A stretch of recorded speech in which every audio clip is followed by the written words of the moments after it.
Hello guys. Welcome to Pakistani real reaction. तो कैसे हैं आप सब? मेरा नाम है मुदस्सिर। मैं मुबशर। बहुत बड़ी न्यूज़ एक निकल के आ रही है। प्रशांत धवन सर का वीडियो है। Pakistan was going to use nuclear weapon on India. ये सिंपल सा टाइटल है। अब क्या हुआ? सीज फायर जो हुआ, कहा जा रहा है कि ये रीजन था। तो क्या सीन है? पूरी नहीं यार, डिटेल वीडियो आई है प्रशांत धवन सर की, देखते हैं। स्टार्ट। पता लगे क्या हुआ ना भाई यार।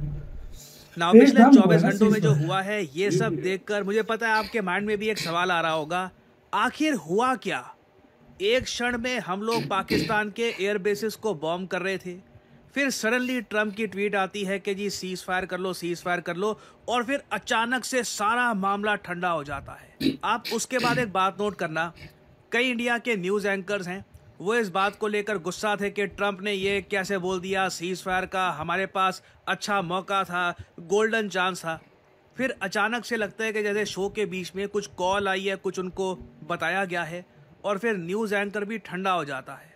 ऑलमोस्ट हाँ, एज एफ ऐसा लगता है कि उसको एक जानकारी दी गई है सारे चुप जिसको कर रहे प्राप्त हैं। करके वो भी काफ़ी हद तक शॉक्ड है कि सिचुएशन क्या इतनी खराब हो गई थी कि सडनली दोनों हमको तरफ। पाकिस्तान पे जो अभी स्ट्राइक्स हैं ये रोकने पड़े। फिर उसके बाद देखिए, एक क्यूरोसिटी ये भी जागती है कि डोनाल्ड ट्रंप ने एक और बहुत इंपॉर्टेंट ट्वीट करी, जहां पर ट्रंप की लाइन आप अगर पढ़ोगे उससे साफ साफ लगता है अच्छा, उस ट्रंप एंकर एक को कॉल करिए। न्यूक्लियर वॉर की तरफ मुख्तलिफ इंडिकेशन दे एंकर्स। रहे हैं। इस पोस्ट में आप देखोगे ट्रंप कह रहे हैं मैं बहुत प्राउड हूँ और स्ट्रॉन्ग एंड अनवेवरिंगली हाँ, दोनों पावरफुल पे। Leadership of India and Pakistan, कि इनके पास इतनी विजडम थी, इतनी स्ट्रेंथ थी कि ये हाँ, समझ बड़ा पाए तारीफ कि कर रहा है। अभी के लिए अग्रेशन को रोकने का टाइम आ चुका है। क्योंकि अगर अग्रेशन इसी तरीके से चलता रहता तो इससे डेथ और डिस्ट्रक्शन होता कई लोगों का।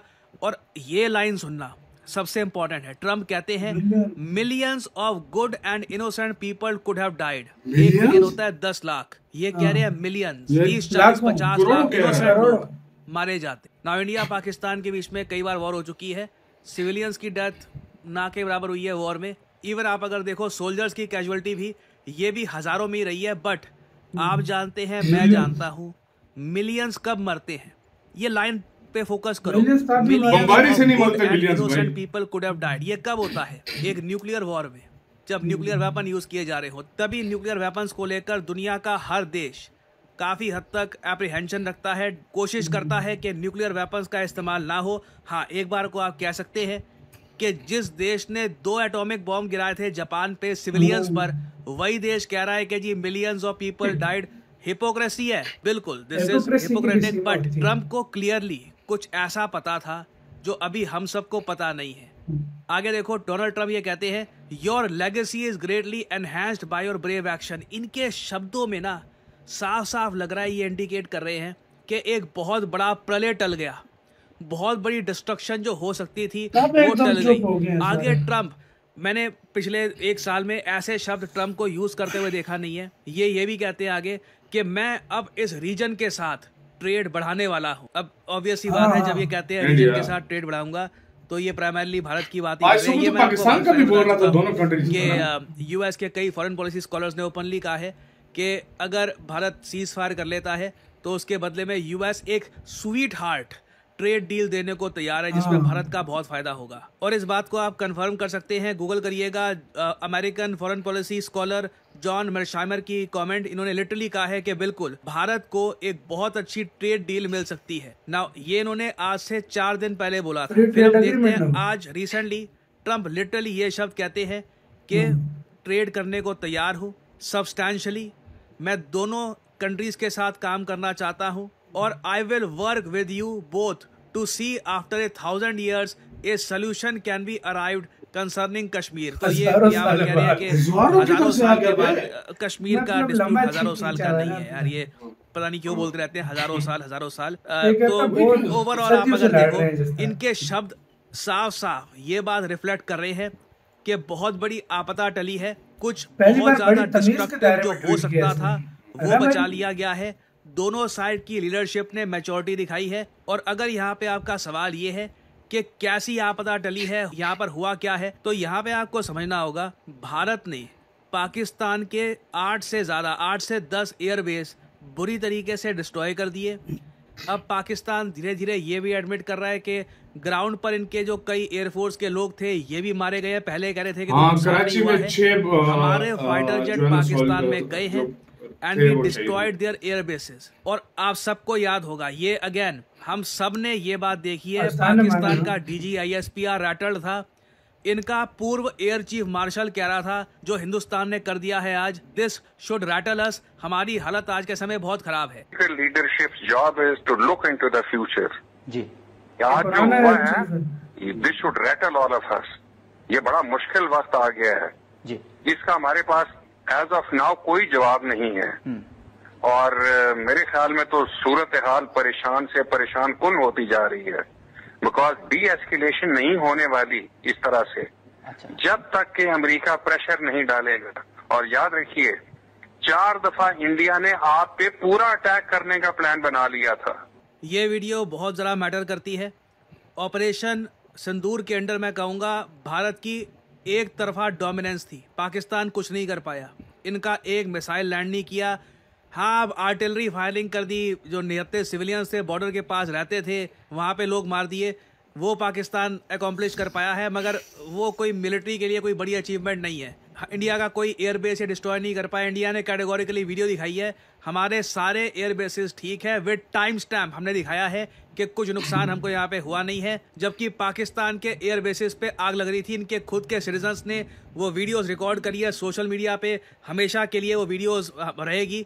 और इस सब के बीच में ना सडनली एक न्यूज आती है कि पाकिस्तान अफगानिस्तान बॉर्डर के बीच में ना एक भूकंप आया है, 4 रिक्टर स्केल का भूकंप आया है। नो वन नोज कि ये क्या था, क्या पाकिस्तान अफगानिस्तान के बीच में भूकंप आता है। हाँ, ये टेक्टोनिक प्लेट्स यहाँ पर ऐसी है कि इस इलाके में भूकंप इन द पास्ट आ रखा है, मगर सडनली कॉन्फ्लिक्ट के बीच में भूकंप का आना, सडनली इससे एक थ्योरी सामने आने लगी कि क्या पाकिस्तान ने चुपचाप एक न्यूक्लियर टेस्ट किया है। ये कंफर्म बात नहीं है, मगर एक डर जाग गया, अमेरिकन के भी कान खड़े हो गए कि पाकिस्तान क्या कर रहा है। फिर उसके बाद जब ये बात कंफर्म हो गई कि इंडिया जो पाकिस्तान के एयर बेसिस को डिस्ट्रॉय कर रहा है ना, उसमें एक इनका एक बहुत ही इंपॉर्टेंट एयर बेस है नूर खां, जो पेशावर में बेस्ड है।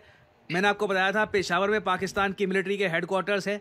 यहाँ पर जो हमने स्ट्राइक किया इससे पाकिस्तान बहुत ज्यादा डर गया था, पैनिक मोड में आ गया था, क्योंकि रावलपिंडी आप अगर देखो इनकी कैपिटल इस्लामाबाद के 10 किलोमीटर दूर है। बताया जाता है कि पाकिस्तान यहाँ पर न्यूक्लियर वेपन्स भी रखता है। तो जब पाकिस्तान को ये दिख गया कि भारत इस बार कोई डर ही नहीं दिखा रहा, जो पाकिस्तान की न्यूक्लियर इंस्टॉलेशंस है ना वहाँ पर भी स्ट्राइक्स हो रही हैं। एक और न्यूज़ ये भी आई कि पाकिस्तान में एक जगह है किराना हिल्स, वहाँ पर भी ये इनकी न्यूक्लियर इंस्टॉलेशंस है, उधर भी स्ट्राइक्स करी गई है। उसके बाद बताया जा रहा है पाकिस्तान ने न्यूक्लियर वेपन्स को लेकर कुछ बड़ा डिसीजन लिया।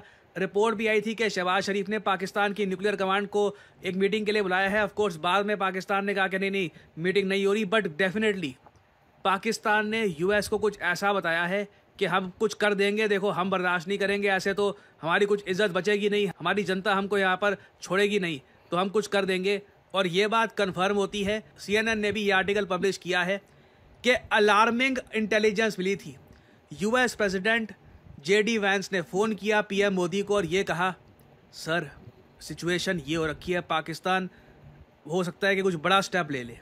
सडनली उसके बाद हम देखते हैं सिचुएशन ह्यू कूल डाउन होती है। फिर ये भी जब न्यूज़ आती है ना कि जम्मू में सीज फायर पाकिस्तान ने वायलेट कर लिया है, हमारे फॉरेन सेक्रेटरी साहब आते हैं कहते हैं हम पाकिस्तान को कहना चाहेंगे अब ऐसा ना करे। लोग ये सुन के काफ़ी हद तक डिसअपॉइंटेड थे कि पाकिस्तान सीज फायर तोड़ रहा है, हम जवाब क्यों नहीं देते। बट क्लियरली PM मोदी को इंडियन गवर्नमेंट को कुछ ऐसी बात बताई गई थी जिसको देखकर वो लोग भी कह रहे थे कि इस रास्ते हमको नहीं जाना। और याद रखिएगा चिंता उसको ही होती है जिसका भविष्य होता है, नहीं तो जिसके पास कुछ है ही नहीं, उधारी की जिंदगी है, ठीक है, उसको काहे का डर।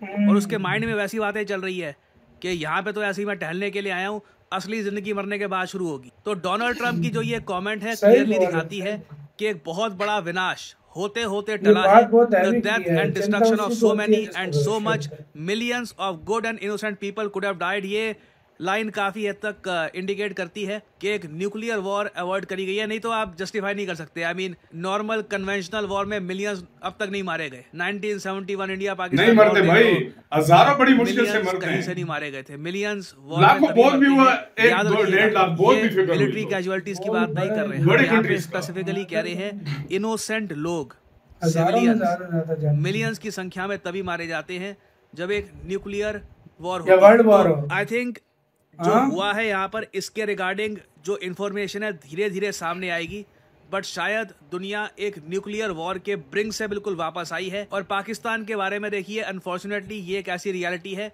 जिसके साथ हमको जीना होगा कि ये एक ऐसा देश है जिसको अपने फ्यूचर की कुछ पड़ी नहीं है, ना अपनी इकोनॉमी की पड़ी है, ना इनको परवाह है इनके कंट्री के वेलफेयर की। यहाँ पर लिटरली इनकी सरकार आतंकवादियों के साथ मिली हुई है और ये कैसे भी करके न्यूक्लियर वेपन्स की प्रोडक्शन के अंडर एक देश चला रहे हैं। इसका सोल्यूशन क्या हो सकता है? एक ही सोल्यूशन है, डी न्यूक्लियराइजेशन।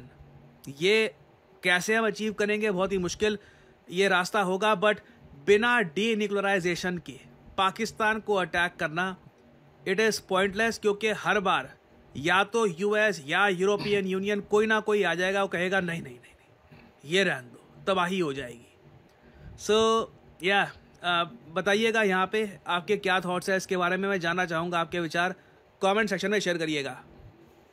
ऐसे दो यार वीडियो खत्म यार, सीरियसली ये पाकिस्तान मतलब अभी यार देखो, ये तो अभी की शुरुआत की बातें हैं। जिस तरह प्रशांत धवन सर बोल रहे हैं, मुख्तलिफ लोग बोल रहे हैं, आहिस्ता आहिस्ता बातें सबको पता चलेंगी क्या हिसाब किताब है क्या नहीं। लेकिन इतना मामला किया ना, वो तो किए, लेकिन यार इतना मामला बढ़ गया था कि यार उसको इतना भाई अंदर खाने में देखो हुआ होगा ना, ये लीडर्स को ही पता है क्या सीन हुआ अंदर, एकदम मामला ठंडा हुआ। कितनी गर्मी थी भाई यार, 3 बजे तक एक दूसरे ऊपर बोला बारी हो रही है, ड्रोन आ रहे हैं, सब कुछ एकदम ठंडा हुआ, एकदम से सब कुछ पता भी नहीं लगा ऐसे कैसे हो गया। सही बात है, एकदम से ठंडा हो गया ना सब कुछ, बिल्कुल मतलब आप देखो। अच्छा प्रशांत धवन सर की एक बात सुनिए, पता नहीं कोई एक एंकर था, वो बहुत मतलब चीख मार रहा था, क्यों इस तरह करते हो, मुख्तलिफ एंकर, उसको कॉल आई है, वो खामोश हो गया एकदम से। मुख्तलिफ कॉलेज वाले हैं, तो जाहिर बात है भाई। और प्रशांत धवन सर की मुझे वो बात लगी है पीछे, मतलब वो जो होता है ना, जिसको भविष्य का मतलब अपना, जिसका कोई भविष्य हो, वो मतलब इस चीज के बारे में सोचता है। और जो नहीं सोचते, जो कहते हैं भाई मरना है, तो फिर उनका जो भविष्य जिनका नहीं होता, तो फिर वो नहीं सोचते। मैं आपको एक सच बात बताऊं यार, हमारे सिचुएशन ऐसी है ना, कभी एक कंट्री से पैसे लिए, कभी दूसरी कंट्री से पैसे लिए, इंडिया ऐसा कंट्री है जो फुल डेवलपमेंट का में, और इंडिया ने अभी आसमान छूना है, मतलब वो बात है, अभी आसमान में उड़ान सिर्फ भरी है, इंडिया ने अभी आसमान छूना है। तो इंडिया, लेकिन हमारा ये है, कभी ये कभी वो, कभी इधर कभी उधर। हम भी अपने कंट्री के लिए प्रे करते हैं कि यार हमारा कंट्री भी राइट ट्रैक पर आए, फले फूले, तरक्की करे, एजुकेशन लोग हासिल करें, इज्जत हो हमारे देश की। लेकिन इंडिया अलग लेवल है यार। इंडिया भी उसने सुपर पावर्स का मुकाबला करना है। सीधी सी बात हमने तो चलो डेवलपमेंट भविष्य का सुपर पावर बनने वाला कंट्री है। इंडिया ने सुपर पावर्स का मुकाबला करना, ये फर्क है। तो आपका इसका कहना है